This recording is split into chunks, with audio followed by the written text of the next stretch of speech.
sharing your thoughts. There's just so much talk that I think many of us have had about the growth in tipping, particularly since the onset of the pandemic when so many people's livelihoods were threatened in the service industry. And just quantify for us people's thoughts about this spread. What are their feelings about it? Thanks for having me on, Larry. Like you said just now, one of the things we really wanted to ask is we all have this idea that it seems like there are more places where we're being asked to tip than there used to be, and we wanted to try to nail that down as best we could.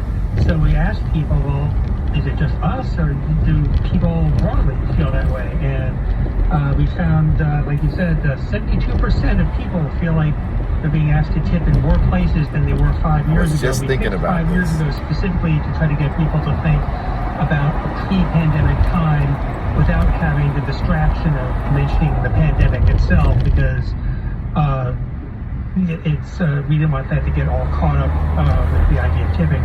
And I think only 5% of people said fewer places they're being asked to tip. Where do they live? I want to know. I kind of wondered that myself, in fact. It's funny. About a third say it's extremely or very easy to know whether to tip. Only a third say to tip how much for different service. This means that you've got very high percentage of Americans who are really questioning, in certain cases, maybe not going out to a sit-down restaurant, but in certain cases, whether to tip and how much. Quantify that for us, please. It's true. We feel like we want to get an idea of, if we're being asked to tip in all of these different places and in more places than we used to, well, how comfortable do we feel that we actually know what the rules are? And as you said, only about a third of people felt like it was extremely or very easy to know what the rules are about when to tip and how much to tip and what to tip in different circumstances. And people are even there's not a whole lot of agreement about what exactly tips are. Are they a matter of personal choice? Are they a matter of social obligation? And most people, almost a half of people said, well, it depends. So that's not really helpful, actually. So we really, as a society, I think, there's a general pervasive sense that we're being asked to tip more, but we don't know what the rules are. And the rules seem to have changed, but nobody has told us, but nobody sent us that memo. I don't know about you, but I always ask my girlfriend how much I should tip. Of one of the things you asked about. Valerie in Studio City emailed us a few weeks ago. I went to a well-known bakery in Encino, picked out a pre-made cake from the case, and the employee boxed it up for me. Then when I paid, the tip screen suggested 15, 18, or 20% tips. I really do want to continue to support the service industry post-COVID, but I've started having mixed emotions in these moments. Is it just me? That's Valerie in Studio City, and you can send an email to us as she did at atcomments@laist.com. Please include your location as Valerie did, as well as your first name. You can also call us with your thoughts about how tipping has changed. What have you seen in the evolution of tip culture and of expectations? Perhaps you are someone who receives tips in the work that you do. All of us give tips, of course. So share your thoughts. We're at 866-893-5722. So along the lines, Drew, of what Valerie just said, this pre-made cake, the bakery just puts it in a box and they suggest a 15 to 20% tip. What does your survey say people think about that? People aren't too keen on those suggested tips. I think we said 4 out of 10 people oppose the practice of businesses suggesting tips. I think people, as we know from one of our other questions, people think of tipping as something they want to be in charge of. It's a reward for service more than it is anything else. And to the extent that there's any agreement that people feel better when they're in charge of how much they tip. And I think a plurality, at least, if not a majority, a plurality of Americans are saying they don't really want businesses to suggest particular tip amounts to. And I have to say, I do it because it's become a part of our culture. I don't really understand the tipping for something that's a very short interaction.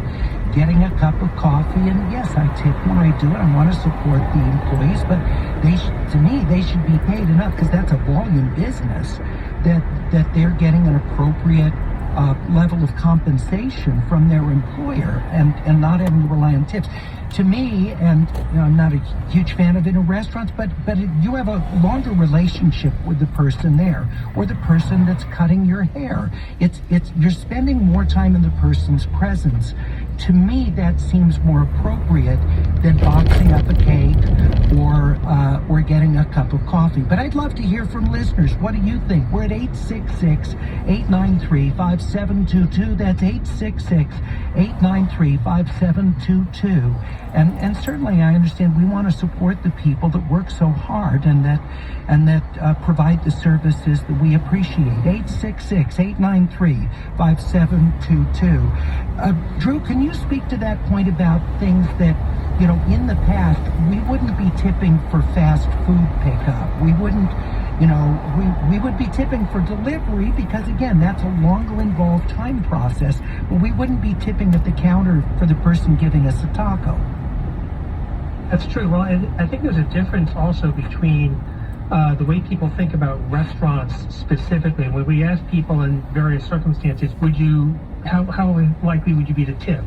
Restaurants were overwhelmingly the most favored place, or the most favored place where people would tip. And there's a key difference with most restaurant workers in most places. There's a few states that don't allow this, but in most states, I think, including California, employers are allowed to build tips into the minimum wage that they have to pay their workers. It's called a tip credit. And in those cases, the employees are actually relying on tips to make up the part of the wage that they're receiving.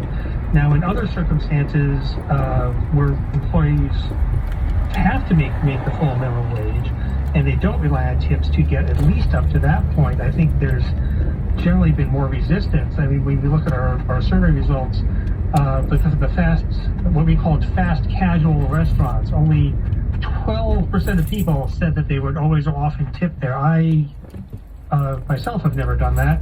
One thing that surprised me was coffee shops. I just always assumed coffee shops that was part of coffee shop culture. You're right there. Threw in a buck or something, or your spare change for the barista. But according to our survey, only about a quarter Enjoy of people your day. said that they often or always tip in that circumstance. It's funny because I think of coffee as kind of a luxury item, and that is sort of part of our culture now, for better or worse.